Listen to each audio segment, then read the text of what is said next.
Everyone, welcome to our YouTube channel Success Thunder. तो आज हम लोग एक सर्कुलर अरेंजमेंट के साथ है, सर्कुलर सीटिंग अरेंजमेंट। इसमें 8 लोगों का अरेंजमेंट है। कुछ लोग सेंटर की ओर देख रहे हैं, कुछ लोग आउटसाइड देख रहे हैं और सभी लोग डिफरेंट मंथ्स में बॉन्ड भी किए हैं। तो आप एक बार इस क्वेश्चन का स्क्रीनशॉट लीजिए और इसको बनाइए।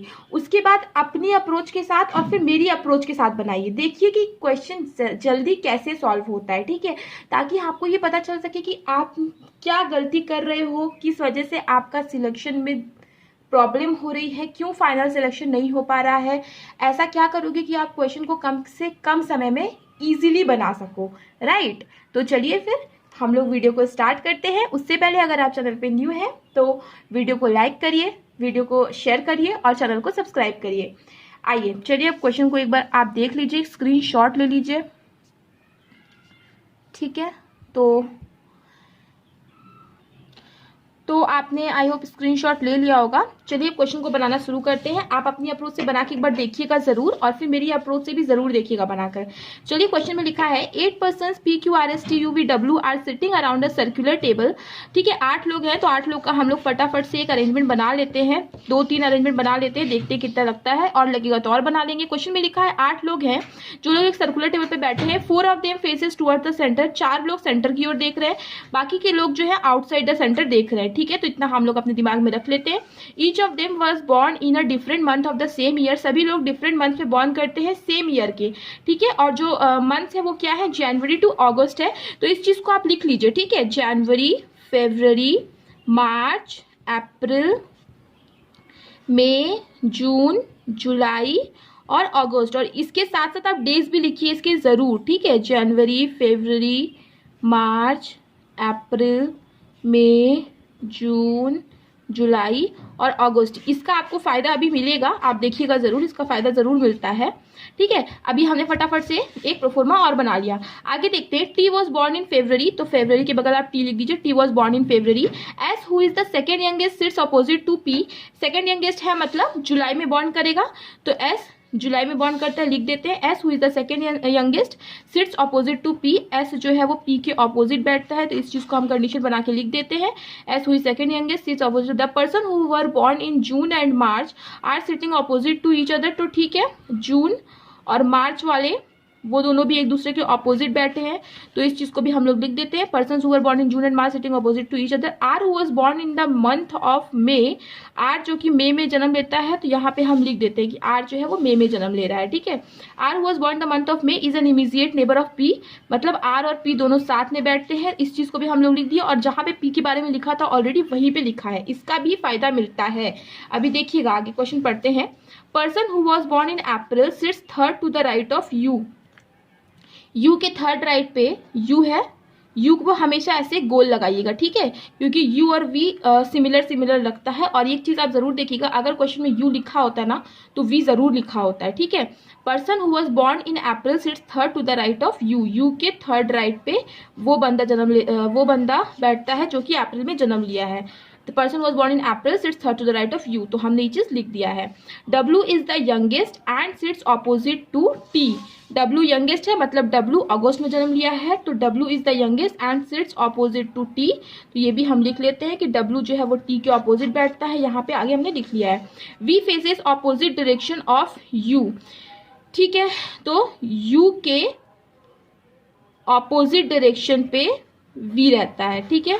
इन दोनों का क्या है, डायरेक्शन ऑपोजिट है, तो इस चीज को मैंने इस तरीके से लिख लिया है कि V faces opposite direction of U। Both the immediate neighbor of P are facing towards the center। मतलब ये P के बारे में यहाँ इन्फॉर्मेशन लिखी है, तो यहीं पे लिखते हैं कि P के अगल बगल जो लोग भी बैठे हैं वो लोग इन अंदर की तरफ देख रहे होंगे, ठीक है, सेंटर की तरफ देख रहे होंगे। ये मेरा तरीका है लिखने का, आप अपने किसी भी तरीके से लिख सकते हो अपने हिसाब से, ठीक है। Both the immediate neighbors of P are facing towards the center। Q sits second to the right of T। ठीक है, तो क्वेश्चन में आगे लिखा है Q sits second to the right of T, मतलब T के सेकेंड राइट पर Q बैठता है। तो इसको भी हमने नोट कर लिया कि T के सेकेंड राइट पे Q बैठेगा। Q sits second to the right of T। आगे लिखा है T sits third to the right of S, मतलब S के थर्ड राइट पर T बैठेगा, ठीक है। वैसे तो मुझे यहाँ पे लिखना चाहिए, पर ये वीडियो में आए इसलिए मैंने यहाँ पे लिखा है, बट आप यहाँ पे लिखना कि एस के थर्ड राइट पर टी बैठेगा। T sits third to the right of S who faces outside. ठीक है, एस कहाँ फेस कर रहा है? एस फेस कर रहा है आउट। देखिए, कंडीशन को पहले नोट करके फिर पजल बनाने का यही फायदा होता है। ठीक है, T sits third to the right of S who faces outside. S is an immediate neighbour of Q, मतलब एस और क्यू साथ में बैठेंगे, तो यहाँ पे भी लिख लेते हैं कि एस और क्यू क्या होंगे? साथ में बैठेंगे। ठीक है, W faces towards the centre. W कहाँ फेस कर रहा है? टूवर्ड्स द सेंटर, तो यहाँ पे लिख दो, जहाँ पे डब्ल्यू के बारे में लिखा था कि डब्ल्यू जो है वो इन फेस करेगा, यहाँ पे भी वैसे लिखा चाहे तो लिख सकते हो आप। ठीक है, W faces towards the centre. V is older than U, तो अभी इसके बारे में पता नहीं है, तो यहाँ से रिलेटेड इन्फॉर्मेशन तो यहीं पे लिख दो कि वी कहीं ना कहीं ओल्डर होगा यू से, कि V is older than you.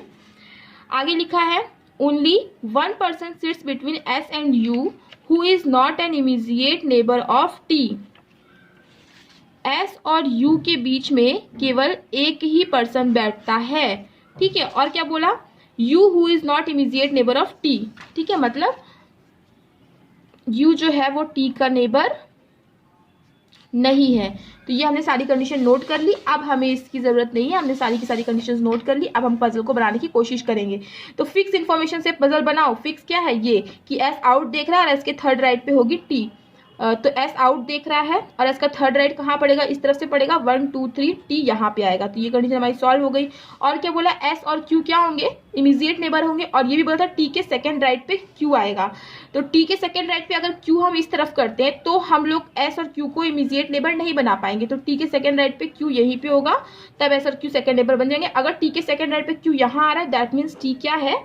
Inside face कर रहा है। ठीक है, टी कहाँ फेस करेगा? टी इनसाइड फेस करेगा। उसके बाद ये हमारी कंडीशन सॉल्व हो गई, ये कंडीशन भी हमारी सॉल्व हो गई। ठीक है, और क्या बोला था? एस और यू के बीच में एक पर्सन है, मगर यू और टी नेबर नहीं है। तो एस और यू अगर यहाँ देंगे तो यू और टी तो नेबर हो जाएंगे, तो यहाँ पे नहीं देना। तो एस एक, यू यहाँ पे आएगा, और यू और टी नेबर नहीं है। ये कंडीशन भी हमारी सॉल्व हो जाएगी, ये कंडीशन भी हमारी सॉल्व हो जाएगी। और क्या बोला? डब्ल्यू और टी ऑपोजिट बैठेंगे, तो टी के ऑपोजिट डब्ल्यू आ जाएगा, ये कंडीशन सॉल्व। एस और पी ऑपोजिट बैठेंगे तो एस की ऑपोजिट पी आ जाएगा, ये कंडीशन सॉल्व। पी के दोनों तरफ जो लोग बैठेंगे वो इन साइड फेस करेंगे, तो ये तो इनसाइड फेस कर ही रहा है और ये भी इनसाइड फेस करेगा। ठीक है, ये कंडीशन भी हमारी सॉल्व। और क्या बोला? आर और पी हमेशा साथ में बैठेंगे, तो पी के इस साइड तो टी बैठा है, तो आर के लिए केवल यही जगह बची है, ये कंडीशन भी हमारी सॉल्व हो गई।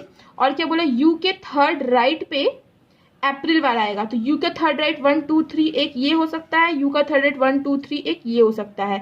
लेकिन ये नहीं होगा, क्योंकि ये जो है ये तो फेब में जन्म लेता है, ऑलरेडी लिखा हुआ है। तो 1 2 3 अप्रैल में क्यू ही आ सकता है, तो क्यू अप्रैल में आ जाएगा। और मतलब यू का थर्ड राइट अप्रैल है, लेकिन ये क्या है? इस तरफ राइट अगर यू का आ रहा है, दैट मीन्स यू क्या होगा? आउटसाइड फेसिंग होगा, राइट। ये कंडीशन भी हमारी सॉल्व हो गई। और क्या बोला? कि जून वाला और मार्च वाला वो दोनों क्या होंगे? वो दोनों ऑपोजिट बैठेंगे।